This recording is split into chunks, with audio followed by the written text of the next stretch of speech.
Hey guys and welcome back. तो ये हम लोग का सेकंड पार्ट है फॉर्म के ट्यूटोरियल का, जिसके अंदर हम लोग फॉर्म से रिलेटेड सारे एलिमेंट के बारे में पढ़ रहे थे। तो यहाँ पे हम लोग सबसे पहला जो टॉपिक पढ़ने वाले हैं वो हम लोग का नेम एट्रीब्यूट है। ये काफ़ी इंपॉर्टेंट चीज़ है हम लोग का।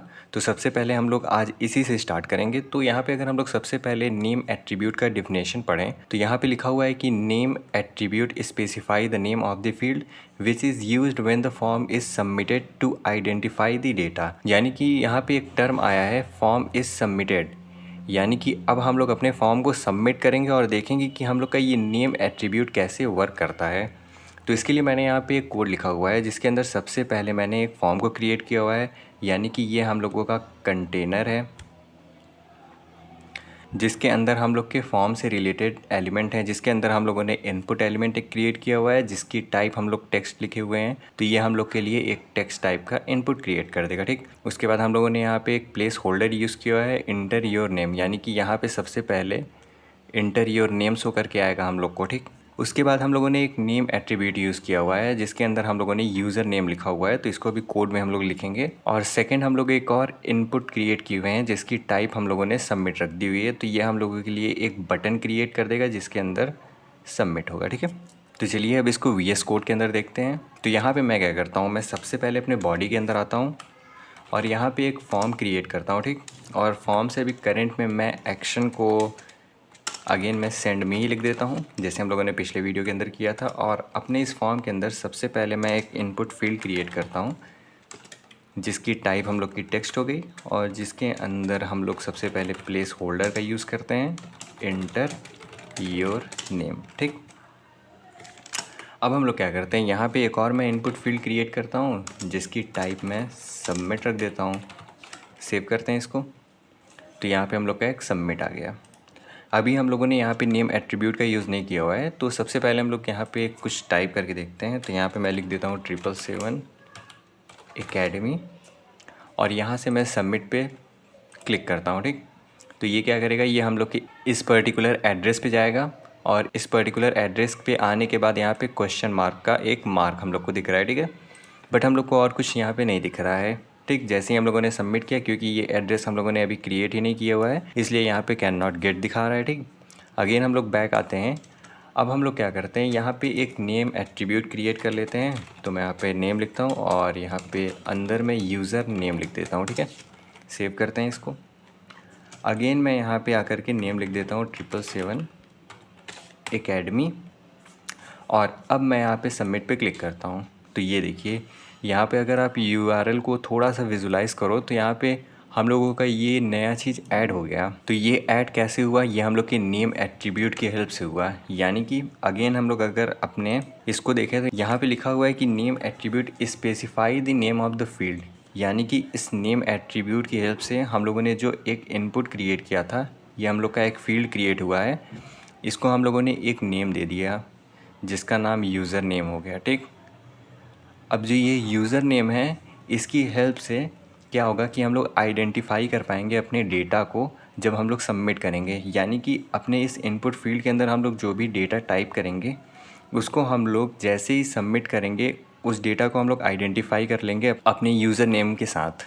ठीक, तो यही चीज़ हो रहा है हम लोग के यहाँ पे। जैसे ही मैं यहाँ पे कुछ भी टाइप कर रहा हूँ, कुछ भी मैं टाइप कर सकता हूँ, और जैसे ही मैं सबमिट पे क्लिक करूँगा तो ये क्या करेगा, क्योंकि हम लोगों ने अपने इस इनपुट फील्ड को एक नेम दे दिया है, जिसका नाम यूज़र नेम है, और जो भी हम लोग अपने इस इनपुट फील्ड के अंदर डेटा फिल करेंगे, वो हम लोग के इस यूज़र नेम पे सेव हो जाएगा, और यहाँ पे उसकी वैल्यू हम लोग को दिखने लगेगी। तो ये यूज़ होता है हम लोग के नेम एट्रीब्यूट का, जिसका अभी हम लोग आगे काफ़ी यूज़ करने वाले हैं। और बाद में ये जो आपको URL के अंदर ये जो डेटा दिख रहा है ना, इस डेटा को हम लोग बाद में फेच करेंगे अपने जावास्क्रिप्ट की हेल्प से। तो मैं यहाँ पे एक छोटा सा और एग्जांपल दिखाता हूँ। मैं एक और इनपुट फील्ड क्रिएट करता हूँ। ठीक, और इसका टाइप मैं पासवर्ड रख देता हूँ। अगेन इसके प्लेस होल्डर में मैं इंटर योर पास, और इसका नेम दे देता हूँ मैं पासवर्ड। ठीक, सेव करते हैं इसको, बैक आते हैं, और यहाँ पे सबसे पहले मैं नेम लिख देता हूँ 777 एकेडमी, और यहाँ पे मैं पासवर्ड डाल देता हूँ। मैंने पासवर्ड डाल दिया। ये पासवर्ड आपको नहीं दिख रहा है, बट जैसे ही मैं यहाँ पे सबमिट पे क्लिक करता हूँ तो ये देखिए, ये हम लोग का यूज़र नेम दिख गया और हम लोग का पासवर्ड भी दिख गया।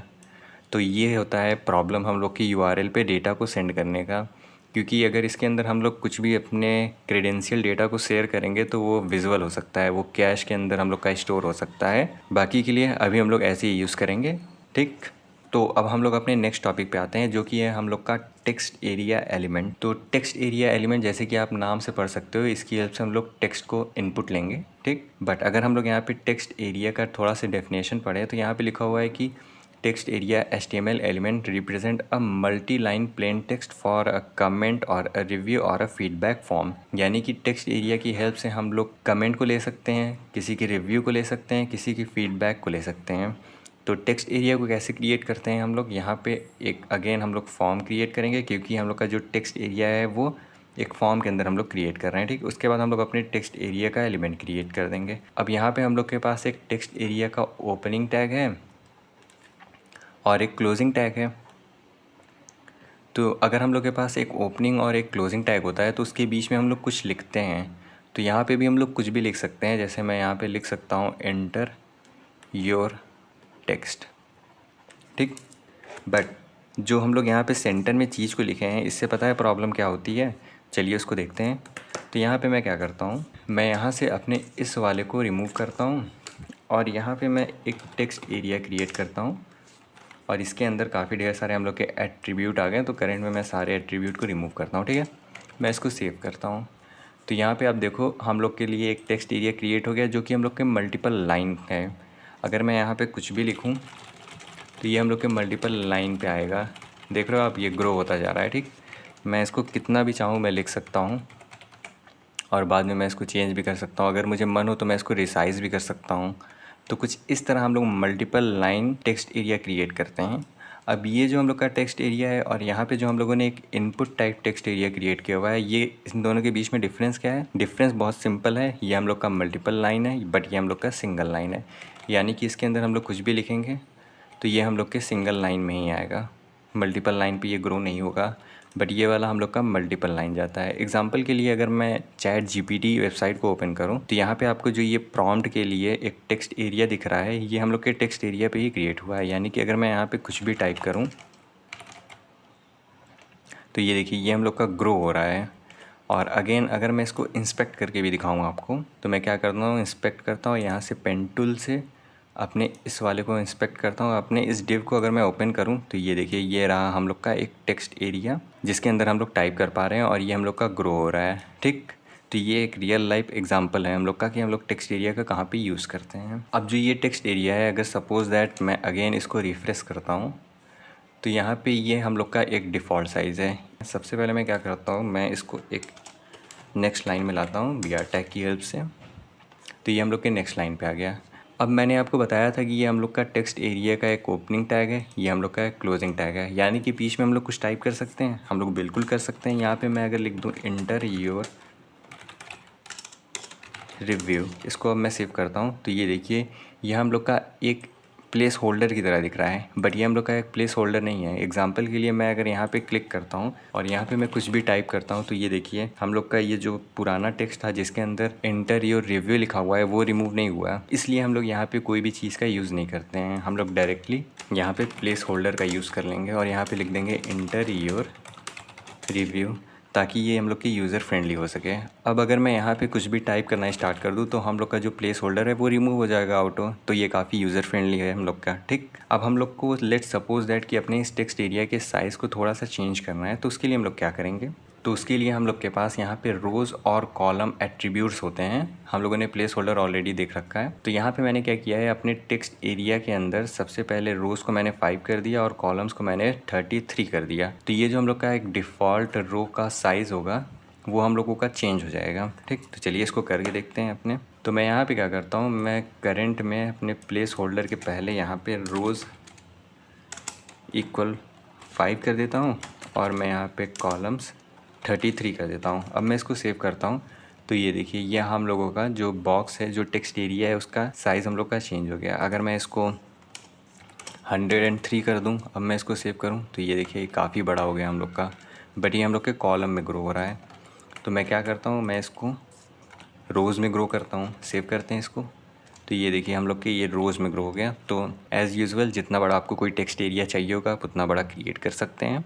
और अब हम लोग अपने इस टेक्स्ट एरिया की वैल्यू को सबमिट भी कर सकते हैं। उसके लिए हम लोग क्या करेंगे, हम लोग नेम एट्रीब्यूट का यूज़ करेंगे जिसको हम लोगों ने अभी जस्ट पढ़ा है। तो मैं क्या करता हूँ, इसको वापस से डिफ़ॉल्ट साइज़ पे लेते आता हूँ और यहाँ पे नेम एट्रीब्यूट का यूज़ करता हूँ और इसके अंदर मैं लिख देता हूँ रिव्यू, क्योंकि हम लोग रिव्यू को सबमिट करना चाहते हैं। ठीक, सेव करते हैं इसको। यहाँ पे लेट्स सपोज दैट मैं कोई रिव्यू लिखना चाहता हूँ, नाइस, और मैं यहाँ पे 777 अकेडमी लिख देता हूँ। अब अगर मैं इसको सबमिट करूँ तो ये देखिए सेंड मी वाले एड्रेस पे हम लोग का यूज़र नेम 777 अकेडमी है और जो हम लोग का रिव्यू है वो नाइस है और उसके बाद यहाँ पे %21 लिखा हुआ है जो कि हम लोग के बेसिकली इस एक्सक्लेमेशन मार्क के लिए है। ठीक, अब यहाँ पे हम लोग का अगला टॉपिक है जो कि हम लोग का सेलेक्ट एलिमेंट है। तो बेसिकली ये सेलेक्ट एलिमेंट क्या होता है, तो सेलेक्ट एलिमेंट की हेल्प से हम लोग ड्रॉप डाउन बॉक्स क्रिएट करते हैं। जैसे कि हम लोग के पास यहाँ पे मल्टीपल ऑप्शंस मिलते हैं 1 2 3 टाइप के, कि सेलेक्ट करने के लिए आपको कि इन मल्टीपल ऑप्शंस में से आप कोई भी एक को सेलेक्ट कर लो ड्रॉप बॉक्स की फॉर्म में। तो वो हम लोग अपने सेलेक्ट एलिमेंट की हेल्प से क्रिएट करते हैं। एग्जांपल के लिए MDN वेबसाइट पे आकर के दिखाऊं, सेलेक्ट एलिमेंट MDN, और ये वाला मैं अपना पहला वाला वेबसाइट ओपन करूं तो यहाँ पे देखिए ये जो दिख रहा है आपको, ये हम लोग का एक सेलेक्ट ही है। इसको क्लिक करके मैं कोई भी ऑप्शन को सेलेक्ट कर सकता हूँ। तो इसके लिए हम लोग यहाँ पे सेलेक्ट टैग का यूज़ करते हैं। अब हम लोग कैसे यूज़ करेंगे, तो सबसे पहले मैं यहाँ पे एक सेलेक्ट क्रिएट करूँगा जो कि हम लोग का एक सेलेक्ट का कंटेनर होगा जिसकी हेल्प से हम लोग अपने इस सेलेक्ट को क्रिएट करेंगे। बट तो चलिए इस सेलेक्ट को हम लोग क्रिएट करते हैं। तो यहाँ पे क्या करता हूँ, मैं इसको रिमूव करता हूँ अपने टेक्स्ट एरिया को और यहाँ पर मैं एक सेलेक्ट क्रिएट करता हूँ। सेव करते हैं इसको और यहाँ से मैं करेंट में इसके नेम को दे देता हूँ कलर, और मुझे यहाँ पे आईडी की ज़रूरत नहीं है तो मैं आईडी को यहाँ से रिमूव करता हूँ करेंट में। ठीक, तो यहाँ पे हम लोग का एक सेलेक्ट क्रिएट हो गया, बट ये इसके अंदर कोई ऑप्शंस नहीं है। क्यों नहीं ऑप्शंस है, क्योंकि हम लोगों ने अपने सेलेक्ट के अंदर कोई ऑप्शन क्रिएट ही नहीं किया हुआ है। तो ऑप्शन क्रिएट करने के लिए हम लोग क्या करेंगे, हम लोग एक ऑप्शन का टैग यूज़ करेंगे जिसके अंदर हम लोग का ऑप्शन का ओपनिंग टैग है और ऑप्शन का क्लोजिंग टैग है। और ये ऑप्शन के अंदर हम लोग के पास एक वैल्यू नाम का एट्रीब्यूट होता है जिसको अभी हम लोग देखने वाले हैं। ठीक, तो सबसे पहले हम लोग मल्टीपल ऑप्शंस क्रिएट कर लेते हैं। तो मैं क्या करूँगा, अपने इस सेलेक्ट के अंदर आऊँगा और एक ऑप्शन क्रिएट करूँगा जिसके अंदर से अभी करंट में वैल्यू को मैं रिमूव कर रहा हूँ और इसके अंदर मैं रेड लिख देता हूँ और एक ब्लू और मैं वाइट क्रिएट कर देता हूँ। सेव करते हैं इसको। तो यहाँ पे देखिए ये हम लोग का ऑप्शन क्रिएट हो गया और हम लोग इसमें सेलेक्ट भी कर सकते हैं। ठीक, अब यहाँ पे मैंने नेम एट्रीब्यूट का यूज़ कर लिया हुआ है कलर, तो इसका मतलब हम लोग के ये डेटा सेंड हो जाएगा हम लोग के URL पे। जैसे ही मैं सबमिट पे क्लिक करूँगा तो लेट्स सपोज दैट मैंने यहाँ पे कुछ फिल कर दिया और यहाँ से मैंने ब्लू को सेलेक्ट कर लिया। अब अगर मैं सबमिट पे क्लिक करता हूँ तो ये देखिए यहाँ पे हम लोग के URL के अंदर सबसे पहले यूज़र नेम ये आ गया और कलर क्योंकि मैंने ब्लू को सेलेक्ट किया था तो हम लोग को ब्लू दिख रहा है। बट लेट्स सपोज दैट मैं यहाँ पे वैल्यू एट्रीब्यूट का यूज़ करता हूँ और इसमें मैं येलो लिख देता हूँ। ठीक, और अगले वाले में ग्रीन लिख देता हूँ। ठीक, और उसके नेक्स्ट वाले में मैं पिंक लिख देता हूँ। ठीक, सेव करते हैं इसको। अब यहाँ से मैं कलर को अगेन ब्लू सेलेक्ट करता हूँ और इसको मैं सबमिट करता हूँ। तो ये देखिए कलर मैंने ब्लू सेलेक्ट किया था बट यहाँ पे हम लोग की URL के अंदर वैल्यू क्या सेंड हुई, वैल्यू हम लोग की ग्रीन सेंड हुई। तो यही होता है हम लोग का वैल्यू एट्रीब्यूट, यानी कि ये वाली वैल्यू अब हम लोग की URL के अंदर नहीं जाएगी बल्कि जो हम लोगों ने अपने वैल्यू एट्रीब्यूट के अंदर लिखा होगा वो वैल्यू हम लोग की URL के अंदर जाएगा। यानी कि इनकेस अगर मैं यहाँ पे वाइट को सेलेक्ट करता हूँ तो वाइट वाले के अंदर मैंने वैल्यू एट्रीब्यूट के अंदर पिंक सेट किया हुआ है, तो जैसे ही मैं इसको सबमिट करूँगा तो हम लोग के कलर वाले में पिंक वैल्यू सेंड होगी हम लोग की URL के अंदर। ठीक, तो ये इंपॉर्टेंस होता है हम लोग के वैल्यू एट्रीब्यूट का।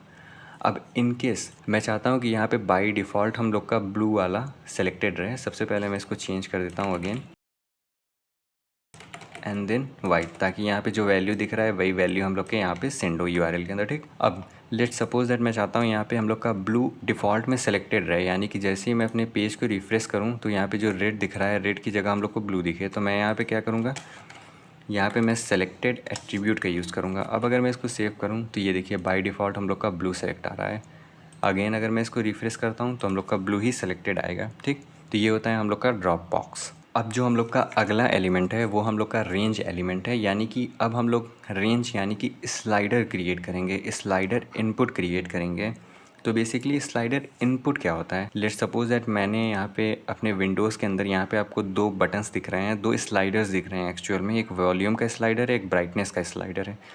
तो ये मैं स्लाइड कर पा रहा हूँ और ऊपर आपको कोई वैल्यू दिख रहा है, तो ये हम लोग के स्लाइडर की हेल्प से हो पा रहा है। तो इसी चीज़ को हम लोग HTML के अंदर वेबसाइट के अंदर भी क्रिएट करते हैं स्लाइडर की हेल्प से। तो ये स्लाइडर हम लोग कैसे क्रिएट करते हैं, सबसे पहले हम लोग अपने इनपुट फील्ड को क्रिएट करते हैं जिसके अंदर हम लोग टाइप स्पेसिफाई कर देते हैं रेंज। तो ये हम लोग के लिए एक स्लाइडर क्रिएट कर देता है जिसको हम लोग स्लाइड कर सकते हैं बाद में कहीं पे भी, ठीक। तो चलिए इसको क्रिएट करते हैं। तो मैं यहाँ पे क्या करता हूँ, एक इनपुट क्रिएट करता हूँ जिसकी टाइप मैं क्या करूँगा यहाँ पे रेंज, ठीक। अब इसको मैं सेव करता हूँ। तो ये हम लोग का एक रेंज क्रिएट हो गया। बट लेट सपोज दैट मैं यहाँ पे कोई वैल्यू दे देता हूँ, यानी कि इसके अंदर मैं नेम पास कर देता हूँ वॉल्यूम, यानी कि ये हम लोगों ने स्लाइडर क्रिएट किया है अपने वॉल्यूम को एडजस्ट करने के लिए। इसको सेव करते हैं हम लोग और बाय डिफ़ॉल्ट मैं किसी पोजीशन पे आकर के इसको सबमिट करता हूँ। तो ये देखिए ये 79 हम लोग की वैल्यू सेंड हो रही है, यानी कि इसकी रेंज हम लोगों ने अभी कुछ भी सेट नहीं किया हुआ है, बट बाय डिफ़ॉल्ट ये 0 से 100 के लिए हम लोग का सेट हो गया। यानी कि जैसे हम लोग का एक वॉल्यूम होता है, ये हम लोग का 0 है और यहाँ पे ये हम लोग का 100 है। सेम चीज़ हम लोग के यहाँ पे भी हो रहा है। अब मैं पूरे रॉकर्स को अपने लास्ट पे टच करा दिया तो हम लोग की 100 वैल्यू यहाँ पे सेंड हो गई। बट इसको हम लोग चेंज भी कर सकते हैं, वो कैसे करेंगे, तो उसके लिए हम लोग के पास यहाँ पे एक मेन एट्रीब्यूट आता है, एक मैक्स एट्रीब्यूट आता है। यानी कि मेन के अंदर जो वैल्यू रखेंगे वो हम लोग के इस पोर्सन को इंडिकेट करेगा, यानी कि ये 0 है। और जो मैक्स के अंदर हम लोग वैल्यू रखेंगे वो वैल्यू हम लोग के लास्ट वाले को इंडिकेट करेगा, जो कि हम लोग की 100 है, ठीक। तो चलिए इसको कोड में देखते हैं। तो यहाँ पे मैं क्या करता हूँ, यहाँ पे एक मेन क्रिएट करता हूँ जिसको मैं अब 50 से स्टार्ट करना चाहता हूँ, ठीक। और एक मैक्स क्रिएट करता हूँ जिसको मैं 100 कर देता हूँ। सेव करते हैं इसको। अब यहाँ पे मैंने 50 to 100 क्रिएट किया हुआ है। तो लेट्स सपोज दैट मैं एकदम लास्ट में आता हूँ, सबमिट करता हूँ, तो ये देखिए वैल्यू हम लोग की 50 आ गई। और एकदम एंड में आता हूँ मैं, अब इसको मैं सबमिट करता हूँ तो वैल्यूम देखिए हम लोग की 100 आ गई। अब इसके अंदर हम लोग स्टेप को भी डिफ़ाइन कर सकते हैं, यानी कि कितने स्टेप हम लोग पर राउंड में अचीव करना चाहते हैं। जैसे लेट्स सपोज दैट अभी हम लोग यहाँ पे 50 पे हैं, फिर 51, 52, 53, अभी हम लोग का 1 स्टेप है। बट अगर मैं यहाँ पे स्टेप की वैल्यू को 10 कर देता हूँ, अब अगर मैं इसको सेव करूँ तो ये देखिए ये रॉकर्स हम लोग का कैसे मूव हो रहा है, यानी कि ये एक एक बार में 10 स्टेप मूव हो रहा है। यानी कि इस टाइम मैं एकदम लास्ट में हूँ। अब अगर मैं इसको सबमिट करूँ तो हम लोग की 50 आ गई। बट अगर मैं इसको हल्का सा मूव करके सबमिट करूं तो इसकी वैल्यू हम लोग की 60 आ गई। यानी कि 50 और 60 के बीच में अब मैं कुछ भी सेलेक्ट नहीं कर सकता हूं, क्योंकि हम लोगों ने स्टेप 10 रख दिया है। तो हर एक टाइम ये 10 स्टेप मूव करेगा। यानी कि अगर मैं यहाँ पे 60 आ गया, फिर 70, फिर 80, फिर 90 ऐसे मूव करेगा। तो यहाँ पे ये 90 वैल्यू आ गई, ठीक। अब इन केस मैं यहाँ पे कोई भी डिफ़ॉल्ट वैल्यू को भी सेट कर सकता हूँ। जैसे अभी हम लोग का ये रॉकर कहाँ पे है, अगर मैं सबमिट करूँ तो ये हम लोग के 80 पे है। बट बाय डिफ़ॉल्ट मैं इसकी वैल्यू चेंज करना चाहता हूँ, तो उसके लिए मैं क्या करूँगा, वैल्यू एट्रीब्यूट यूज़ करूँगा और यहाँ पे मैं 60 अगर लिख देता हूँ। अब अगर मैं इसको सेव करूँ तो ये हम लोग का बाय डिफ़ॉल्ट पे 60 वैल्यू पे आ जाएगा। अब अगर मैं इसको सबमिट करूँ तो ये 60 पे है, ठीक। तो ये हम लोग का रेंज है। अब जो हम लोग का लास्ट टॉपिक है वो हम लोगों का बटन है। यानी कि अब हम लोग देखेंगे कि हम लोग अपने फॉर्म के अंदर बटन कैसे क्रिएट करते हैं। तो बटन क्रिएट करने के लिए हम लोग क्या करेंगे, बटन का ओपनिंग टैग क्रिएट करेंगे, बटन का एंडिंग टैग क्रिएट करेंगे और अपने बटन के अंदर हम लोग जो भी टेक्स्ट दिखाना चाहते हैं उसको अपने यहाँ पे बीच में लिखेंगे। यानी कि यहाँ पे मैंने सबमिट लिखा हुआ है, ठीक। तो हम लोग क्या करते हैं, सबसे पहले आते हैं अपने VS कोड के अंदर और यहाँ पे मैं एक बटन क्रिएट करता हूँ। तो मैं क्या लिखूँगा यहाँ पे, बटन। तो यहाँ पे हम लोग का बटन का ओपनिंग टैग क्रिएट हो गया और यहाँ पे हम लोग का बटन का क्लोजिंग टैग क्रिएट हो गया। इसको सेव करते हैं हम लोग। तो ये देखिए ये हम लोग का बटन तो क्रिएट हो गया, बट इसके अंदर कुछ लिखा नहीं है, बट ये अभी भी हम लोग का क्लिकेबल है। तो यहाँ पे लिख देते हैं क्लिक मी, सेव करते हैं इसको। अब हम लोग का क्लिक मी टेक्स्ट यहाँ पे दिखने लगा। अब अगर मैं अपने क्लिक मी पे क्लिक करता हूँ तो ये देखिए अगेन ये हम लोग का सबमिट कर रहा है। इवन दो हम लोगों ने यहाँ पे कोई टाइप वाइप सेट नहीं किया हुआ है, बट ये सबमिट कर रहा है। क्यों सबमिट कर रहा है, क्योंकि ये हम लोग के फॉर्म के अंदर है। इनकेस अगर मैं इस बटन को यहाँ से कट करता हूँ और ये मैं अपने फॉर्म के बाहर या फिर मैं अपने यहाँ पे फॉर्म के बाहर आकर के इसको सेव करता हूँ। अब अगर मैं अपनी क्लिक मी पे क्लिक करता हूँ तो देखिए कुछ भी नहीं हो रहा है। क्यों नहीं हो रहा है, क्योंकि हम लोगों ने अब इसको फॉर्म के बाहर कर दिया। तो ये बटन हम लोग का कोई भी अभी एक्टिविटी नहीं करेगा जब तक हम लोग कोई एक्टिविटी को इसको करने के लिए लिंक नहीं करेंगे, ठीक। बट इन केस अगर मैं इसको उठा करके अगेन अपने फॉर्म के अंदर रख दूँ तो ये हम लोग का बाय डिफ़ॉल्ट अब हम लोग के इस फॉर्म को सबमिट करने लगेगा, ठीक। तो ऐसे ही हम लोग के पास और ढेर सारे बटन के अंदर एट्रीब्यूट्स होते हैं। जैसे कि यहाँ पे हम लोग का सबसे पहला एट्रीब्यूट है बटन, जिसको हम लोगों ने अपने टाइप एट्रीब्यूट के अंदर रखा है, और दूसरा हम लोग का एट्रीब्यूट है सबमिट, और तीसरा हम लोग का एट्रीब्यूट है रीसेट। तो चलिए एक एक करके तीनों एट्रीब्यूट देखते हैं। तो यहाँ पे क्या करता हूँ, मैं सबसे पहले इसका टाइप सेट कर देता हूँ, और टाइप के अंदर मैं लिख देता हूँ बटन। सेव करते हैं इसको, बैक आते हैं, यहाँ से इस सबमिट वाले को रिमूव करता हूँ कुछ टाइम के लिए। अब अगर मैं इस पर क्लिक करूँ तो देखिए कुछ भी बाय डिफ़ॉल्ट नहीं हो रहा है, यानी कि हम लोगों ने इसकी टाइप को स्पेसिफाई कर दिया कि तुम केवल बटन बन के रहो, तुम्हें कोई काम नहीं करना है। तो ये केवल बटन बन गया। बट इन केस अगर मैं इस टाइप को सबमिट कर दूँ, जो कि हम लोग का बाय डिफ़ॉल्ट सेट होता है हम लोग के फॉर्म के अंदर, अब अगर मैं इस पर क्लिक करूँ तो ये देखिए ये हम लोग के फॉर्म को सबमिट कर रहा है। इनकेस अगर बैक आकर के मैं कुछ भी टाइप कर दूँ तो ये हम लोग के यूज़र नेम के अंदर विजिबल भी होगा, ठीक। और हम लोग के पास दूसरा टाइप होता है जो कि हम लोग का रीसेट होता है। अब अगर मैं इसको सेव करूँ, अब मैं इस पर क्लिक करूँ तो मैं क्लिक कर रहा हूँ लेकिन कुछ हो नहीं रहा है। बट इनकेस अगर मैं यहाँ पे कुछ टाइप करता हूँ और अब मैं इसको क्लिक करूँ तो ये देखिए ये पूरे फॉर्म के वैल्यू को रीसेट कर दे रहा है, ठीक। तो ये हम लोग का कुछ यूज़फुल फॉर्म के एलिमेंट हैं जिसको हम लोग बहुत ज़्यादा यूज़ करने वाले हैं। तो होपफुली आपको फॉर्म के बारे में सारा चीज़ समझ में आ गया हो। अगर आपको कोई डाउट हो तो आप कमेंट सेक्शन के अंदर पूछ सकते हैं। तब तक के लिए इस चैनल को सब्सक्राइब करना ना भूलें। Thanks for watching.